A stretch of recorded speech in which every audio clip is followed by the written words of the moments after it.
तो India alliance को लगातार मिल रही बढ़त के बाद राहुल गांधी ने ये प्रेस कॉन्फ्रेंस की है और उन्होंने इस प्रेस कॉन्फ्रेंस में जहां इंडिया अलायंस को लगातार मिल रही बढ़त को लेकर कई मुद्दों पर चर्चा की है। उनके साथ मल्लिकार्जुन खड़गे भी मौजूद थे। और चलिए इसी बीच रुक कर लेंगे बड़ी खबर की ओर।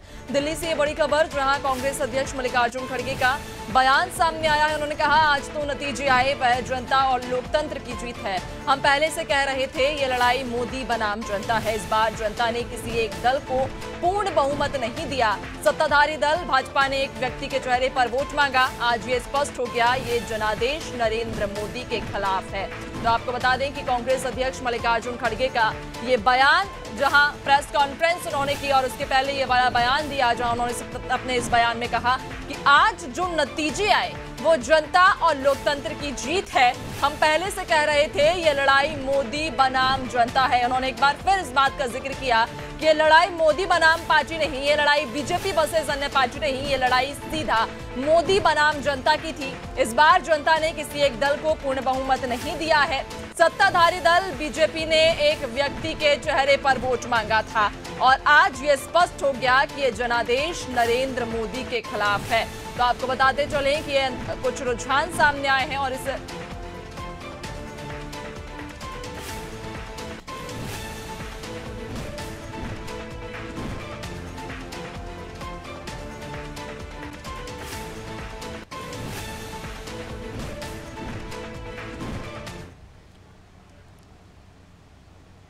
तो इंडिया अलायंस को जहां लगातार मिल रही बढ़त से इंडिया अलायंस इस वक्त खुश नजर आ रहा है और प्रेस कॉन्फ्रेंस कर खुद राहुल गांधी ने अपनी खुशी भी व्यक्त की है। लेकिन अगर मध्य प्रदेश की बात करें तो मध्य प्रदेश में लगातार यहां पर बीजेपी बढ़त बनाए हुए है। सभी 29 की 29 सीटें, रुझानों में यह देखा जा रहा है कि सभी 29 सीटें बीजेपी के पाले में जा रही हैं। और इसी क्रम में राजधानी भोपाल की बात करें तो राजधानी भोपाल से बीजेपी प्रत्याशी आलोक शर्मा से हमारे सहयोगी ने खास बातचीत की है। क्या कुछ उन्होंने कहा है, सुनिए पहले। शर्मा इस वक्त राजधानी भोपाल के प्रदेश कार्यालय पहुंचे, ऐतिहासिक बहुमत से जीते हुए। सबसे पहले भैया आपको बधाई, बहुत बहुत शुभकामनाएं। धन्यवाद दीदी, बहुत बहुत। दबंग महापौर के रूप में आपकी पहचान थी, अब क्या दबंग सांसद के रूप में? देखिए, मैं तो भोपाल का बेटा हूं, जनता की आवाज़ उठाता रहता हूं, जनता के लिए संघर्ष करता रहता हूं। जभी तो भारतीय जनता पार्टी ने मुझे 2 बार पार्षद बनाया। भोपाल की जनता ने महापौर के रूप में आशीर्वाद दिया। भोपाल की जनता ने मुझे इस बार सांसद के रूप में आशीर्वाद दिया है। तो मेरी कई प्राथमिकता हैं, उसमें मेरी पहली प्राथमिकता होगी कि रेलवे कनेक्टिविटी कैसे बेहतर हो, एयर कनेक्टिविटी कैसे बेहतर हो। आज भोपाल को एक डिजास्टर सिटी के रूप में जो धब्बा लगा है भोपाल के ऊपर, हम चाहेंगे कि भविष्य के अंदर प्रकार की गैस त्रासदी नहीं हो। जल्दी से जल्दी कार्य योजना बनाकर हम 9 महीने के अंदर हम यूनियन कार्बाइड को हटाने का काम करेंगे। भोपाल के पर्यावरण को लेके, भोपाल के ताल तलैयों के संरक्षण को लेके, भोपाल के ट्रैफिक प्लान को लेकर हम एक रोड मैप बनाकर काम करेंगे। मिशन 29 में सफल हुए, लेकिन देश भर के जो नतीजे थे वो विपरीत। देखिए, आप अब भोपाल की बात करिए, आप बात करिए मध्य प्रदेश की 29 सीटों के ऊपर कमल खिला है। देश में किसी स्टेट के अंदर नहीं खिला है। कई सीटों के ऊपर हम थोड़े से पिछड़े हैं, उसकी भी समीक्षा होगी। और कई ऐसी भी स्टेट हैं जहां पे आज उड़ीसा के अंदर भारतीय जनता पार्टी सरकार बना रही, कई स्टेटों के अंदर हमने नए खाते भी खोले हैं। कुल मिलाकर देश में एनडीए की सरकार बनेगी। नरेंद्र मोदी तीसरी बार देश के प्रधानमंत्री बनेंगे और उनकी टीम में हम सब लोग भोपाल का विकास करने का काम करेंगे। बहुत बहुत शुक्रिया हमसे बातचीत करने के लिए। तो कहीं ना कहीं साफ तौर पर भोपाल के अगले सांसद का कहना था कि भोपाल की जनता के विकास के लिए वो लगातार काम करते रहेंगे। जनता का स्नेह उन्हें मिला, शायद यही वजह है कि साध्वी प्रज्ञा सिंह ठाकुर और आलोक संजर से ज्यादा मार्जिन से उन्होंने इस बार मध्य प्रदेश में जीत फतेह की है। कैमरामैन हरिओम के साथ शबाना, अनादि टीवी, भोपाल। और मध्य प्रदेश में लगातार बीजेपी को मिल रहे अच्छे रुझानों को लेकर जहां इस वक्त बीजेपी में खुशी की लहर, और इसी बीच जहां जगदीश देवड़ा उप मुख्यमंत्री का भी एक बयान सामने आया है। क्या कुछ वो कह रहे हैं मध्य प्रदेश में बीजेपी को मिल रहे रुझानों पर, सुनिए। मंदसौर संसदीय क्षेत्र के हमारे लोकप्रिय सांसद आदरणीय सुधीर गुप्ता जी को बहुत भारी वोटों से चुनाव जिताया है।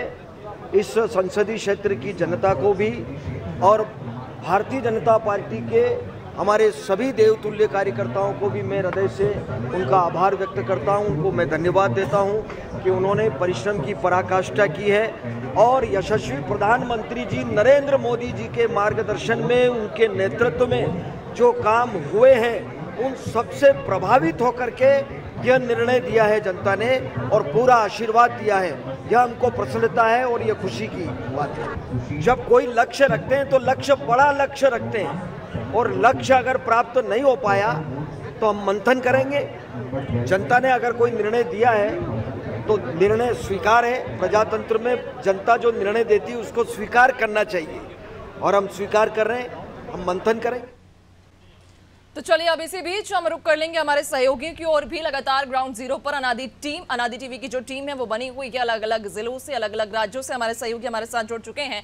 सबसे पहले परिचय करा देते हैं, जहां शबाना भोपाल से हमारे साथ जुड़ गई हैं, इसके अलावा छाया जायसवाल रायपुर से हमारे साथ जुड़ गई हैं, नूर अख्तर गुना से हमारे साथ जुड़ गए हैं, अमर प्रताप सिंह रायबरेली से हमारे साथ जुड़ गए हैं, इसके अलावा मनीष कौशल अमेठी से हमारे साथ जुड़ गए हैं। सबसे पहला रुख छाया आपकी ओर करना चाहूंगी।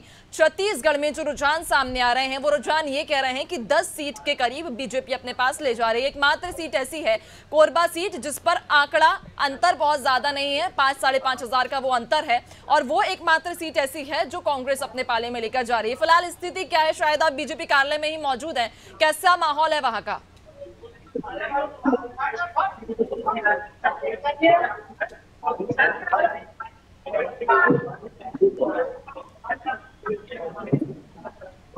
छाया आपकी आवाज सही से नहीं पहुंच पा रही है।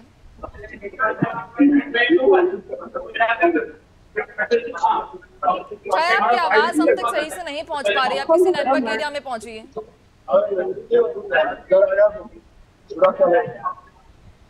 तो ये तस्वीर आप देखिए जो कि छत्तीसगढ़ के बीजेपी कार्यालय से ये तस्वीरें हैं और जो छाया अग्रवाल हमारी सहयोगी वहां पर बीजेपी कार्यालय में मौजूद हैं। जश्न का माहौल बीजेपी कार्यालय में देखा जा रहा है और बीजेपी के जो प्रतीक चिन्ह के जो झंडे हैं वो ढोल नगाड़ों के साथ आतिशबाजी के साथ में जश्न मनाती हुई बीजेपी यहाँ नजर आ रही है और ये तस्वीरें हम तक छाया पहुंचाने की कोशिश कर रही हैं। उनकी आवाज संभवतः हमारे तक नहीं पहुंच पा रही, एक बार फिर से उनका रुख कर लेंगे। चलिए राजधानी भोपाल की ओर आगे बढ़ लेते हैं, शबाना हमारे साथ में जुड़ी हुई है। शबाना, राजधानी भोपाल में कैसा माहौल है? अगर बीजेपी कार्यालय की बात करें, मुख्यालय की बात करें तो क्या स्थिति है? चूंकि इस बार देखने को मिल रहा है कि सभी 29 की 29 सीटें बीजेपी अपने पास लेकर जा रही है। रुझान जो सामने आ रहे हैं उसमें ये स्पष्ट है कि 29 की 29 सीटें बीजेपी के पास जाती हुई दिख रही हैं। हालांकि स्पष्ट अभी कोई भी नतीजा नहीं आया है।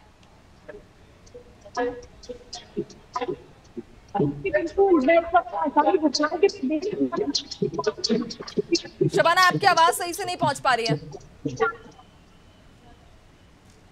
तो आपको बता दें मध्य प्रदेश और छत्तीसगढ़ दोनों ही जहां राज्यों में बीजेपी ने अपनी बढ़त बनाई हुई है, रुझानों में यह साफ देखा जा रहा है कि लगभग सभी सीटें बीजेपी अपने पास लेती हुई जा रही है। हालांकि स्पष्ट अभी कोई आंकड़ा नहीं आया है, स्पष्ट जब आंकड़ा आएगा उसी के बाद ये कहना संभव है कि आखिरकार किस सीट पर किस पार्टी ने जीत हासिल कर ली है। चलिए उत्तर प्रदेश की ओर रुख कर लेंगे। उत्तर प्रदेश के रायबरेली से हमारे सहयोगी हमारे साथ में अमर प्रताप सिंह जुड़े हुए हैं। अमर प्रताप, आपके पास आना चाहूंगी। रायबरेली काफी हॉट सीट रही, काफी चर्चित सीट रही, कई जो दिग्गज हैं उन्होंने यहाँ पर अपनी जी जान से मेहनत की, ताबड़तोड़ प्रचार किया और अब देखने को आया कि राहुल गांधी ने एक बड़ी लीड के साथ में जीत हासिल कर ली है रायबरेली से। जी, आपको बता दें कि रायबरेली हमेशा से गांधी परिवार का गढ़ माना जाता रहा है और रायबरेली सीट पर गांधी परिवार अपना गढ़ बचाने में कामयाब रहा है। राहुल गांधी ने यहां बड़े अंतर से 3,88,615 के बड़े अंतर से यहां जीत हासिल की है। यहां रायबरेली गांधी परिवार के कई सदस्य यहां से सांसद रहे हैं। रायबरेली गांधी परिवार को पहले लग रहा था कि उनके सामने एक चुनौती भाजपा इस बार प्रस्तुत कर रही है, लेकिन आसानी से गांधी परिवार से राहुल गांधी इस बार यहाँ एक लंबे अंतर से फिर चुनाव जीत गए हैं। इसलिए रायबरेली पर लगातार सबकी नजरें थी और रायबरेली जो गांधी परिवार का गढ़ था, गांधी परिवार से राहुल गांधी ने अपना गढ़ बचा लिया है। जी बिल्कुल, यानी कि रायबरेली से एक बड़ी जीत यहाँ पर राहुल गांधी को मिली है। और अब अगर रायबरेली की बात करें तो कैसा माहौल है, कैसा जश्न, लोगों में कैसी प्रतिक्रियाएं देखने को मिल रही है जीत के बाद?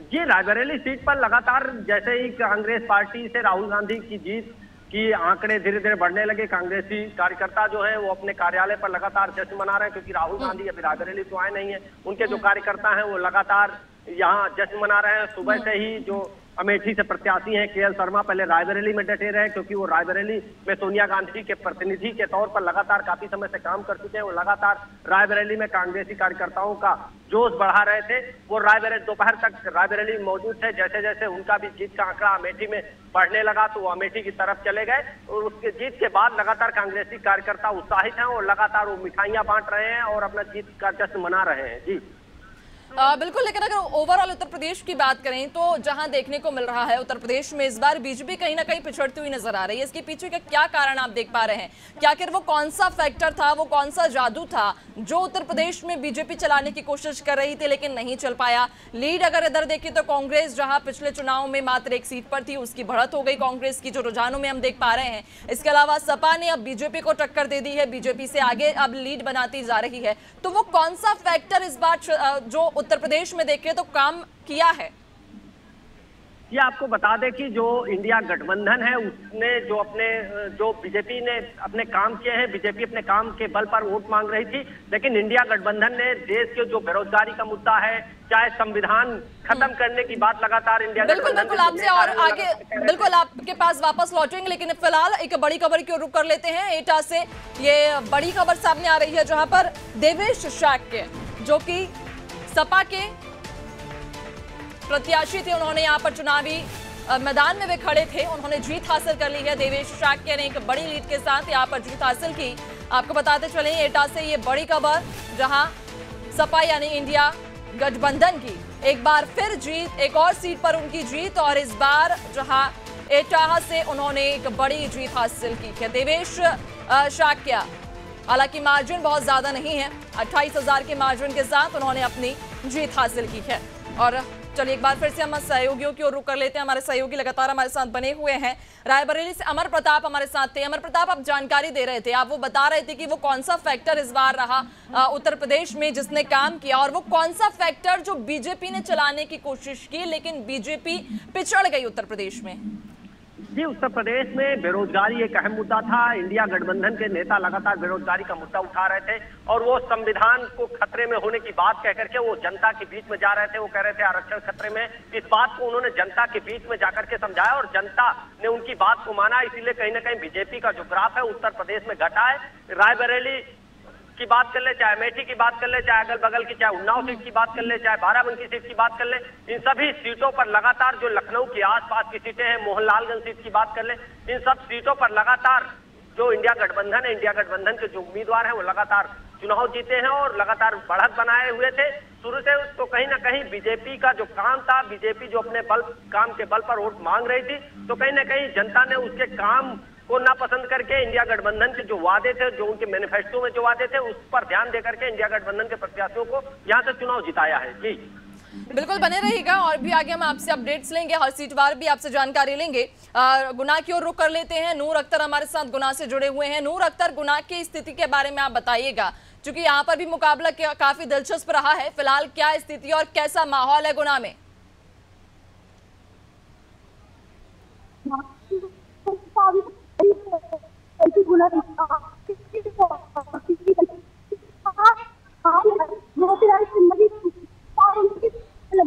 ऐसी स्थिति में चुनाव के लिए हर उन्होंने अपने नायकों में संगठन ने लगाई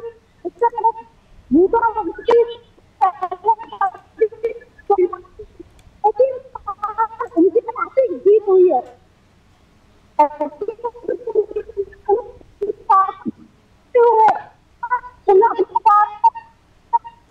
नूर अख्तर, आपकी आवाज सही से नहीं पहुंच पा रही हम तक।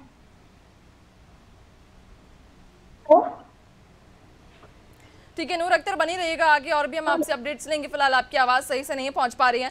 मनीष कौशल अमेठी से हमारे साथ जुड़े हुए हैं। मनीष, अमेठी एक बेहद ही दिलचस्प यहाँ मुकाबला, बेहद ही हॉट सीट ये कही गई और इस सीट पर देखने को भी मिला कि ताबड़तोड़ प्रचार किए गए। खुद प्रधानमंत्री यहाँ पर पहुंचे, अमित शाह पहुंचे, राजनाथ सिंह पहुंचे, तमाम जो दिग्गज रहे वे यहाँ पर पहुंचे, जी जान से मेहनत कर दी, लेकिन उसके बाद भी अमेठी को बचा नहीं पाई बीजेपी।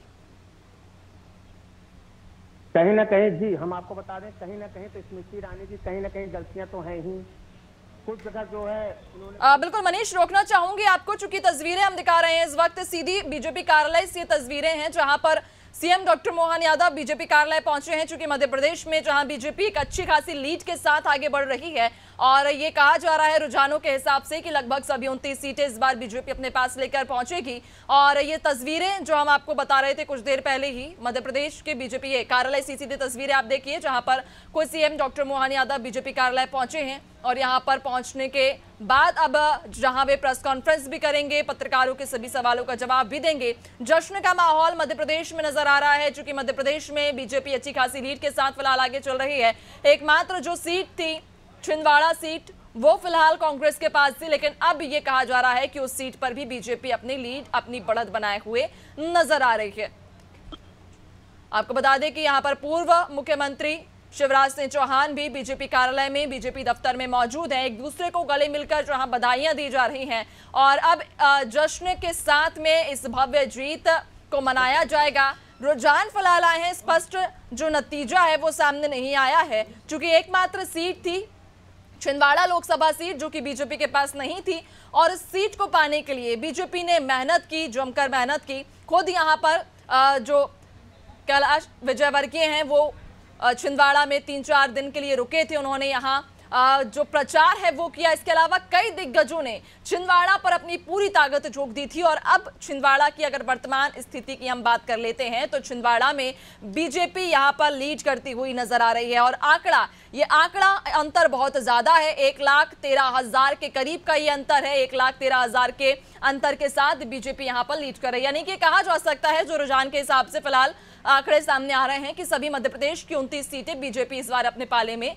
लेकर जा रही है। जैसा कि दावा किया जा रहा था मध्य प्रदेश में कि बीजेपी सभी 29 सीटें जीतेगी और उसी प्रकार के ये रुझान फिलहाल सामने आए हैं। तस्वीरें आप देखिए, सभी के चेहरे पर वो खुशी आप देखिए, रौनक सभी के चेहरे पर है कि मध्य प्रदेश की सभी 29 सीटों के जो रुझान है वो बीजेपी के पक्ष में है। सीधा बीजेपी दफ्तर, बीजेपी कार्यालय से तस्वीरें आपको दिखा रहे हैं। यहाँ पर मुख्यमंत्री डॉक्टर मोहन यादव, पूर्व मुख्यमंत्री शिवराज सिंह चौहान भी मौजूद है। खुद शिवराज सिंह चौहान जो विदिशा लोकसभा सीट से चुनावी मैदान में तो एक बड़ी जीत, एक बड़े मार्जिन के साथ उन्होंने यहां पर जीत हासिल की है। जो आपको बता दें कि उनका जो आंकड़ा था वो लाखों में उनका आंकड़ा रहा और उन्होंने जीत हासिल कर ली है। मध्य प्रदेश की विदिशा लोकसभा सीट पर उन्होंने चुनाव लड़ा था और यहां से लगभग 5.5 से 6 लाख का उनका वो आंकड़ा रहा है जिस पर उन्होंने जीत हासिल कर ली है। सीधी तस्वीरें हैं बीजेपी कार्यालय से और यहाँ पर तमाम जो बीजेपी के लीडर्स हैं, बीजेपी के दिग्गज हैं, वे पहुंचे हुए हैं, एक दूसरे को बधाई दी जा रही है और खुशी का माहौल बीजेपी में है, जश्न का माहौल बीजेपी में है। और विदिशा की जो हम बात कर रहे थे, विदिशा का जो मार्जिन रहा है वो 8 लाख का मार्जिन रहा है, यानी कि 8 लाख के अंतर से शिवराज सिंह चौहान ने अपनी जीत दर्ज की है। चलिए सहयोगियों की ओर एक बार फिर से रुक कर लेते हैं। लगातार सहयोगी ग्राउंड जीरो से हमारे साथ बने हुए हैं। अमेठी से मनीष कौशल हमारे साथ जुड़े हुए थे। मनीष, आप जानकारी दे रहे थे, सवाल मेरा आपसे ये था कि क्या कमी रह गई अमेठी में कि तमाम दिग्गजों की ताकत व्यर्थ चली गई? अमेठी से स्मृति ईरानी भारी आंकड़ों के साथ, भारी अंतर के साथ हार गई हैं।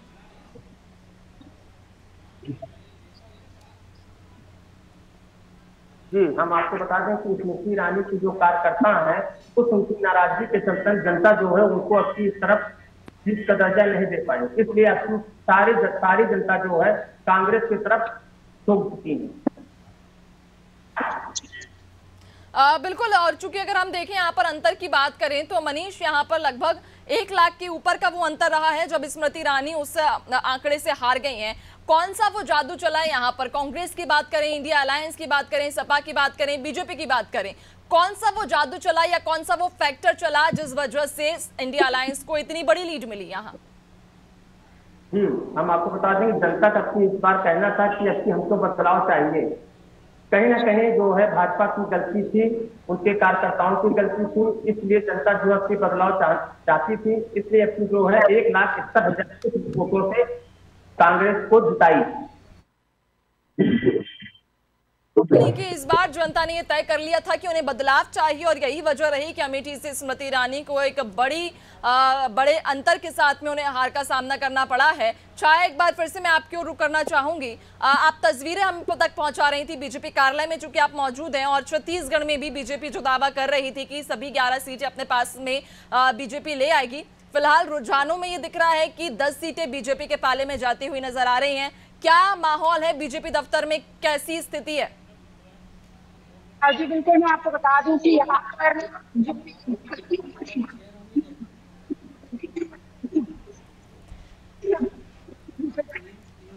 शायद आपकी आवाज हम तक नहीं पहुंच पा रही है, फिर से कोई तकनीकी समस्या है जिस वजह से आवाज हम तक नहीं पहुंच पा रही है। तो ये जो सहयोगी थे हमारे साथ, लगातार ग्राउंड जीरो से बने हुए हैं, अनादि की टीम ग्राउंड जीरो पर डटी हुई है, हर पल की जो अपडेट है वो हम तक पहुंचाई जा रही है। और अनादि टीवी भी अपने सभी दर्शकों को हर वो जरूरी खबर से रूबरू कराएगा, हर वो जरूरी खबर उन तक पहुंचाएगा जो उनके लिए जरूरी है। और आज का दिन बेहद ही महत्वपूर्ण इसलिए चूंकि आज देश में सरकार बनने जा रही है। जो नतीजे हैं, जो रुझान है, वो आपके सामने अनादि टीवी की स्क्रीन पर आप देख पा रहे होंगे। जो रुझान फिलहाल नजर आ रहे हैं कि एनडीए 294 पर है और इंडिया 231 के साथ में फिलहाल लीड बनाए हुए है। लगातार अपडेट आप तक हम पहुंचाएंगे, लेकिन फिलहाल रुकेंगे एक छोटे से ब्रेक के लिए, जल्द हाजिर होंगे।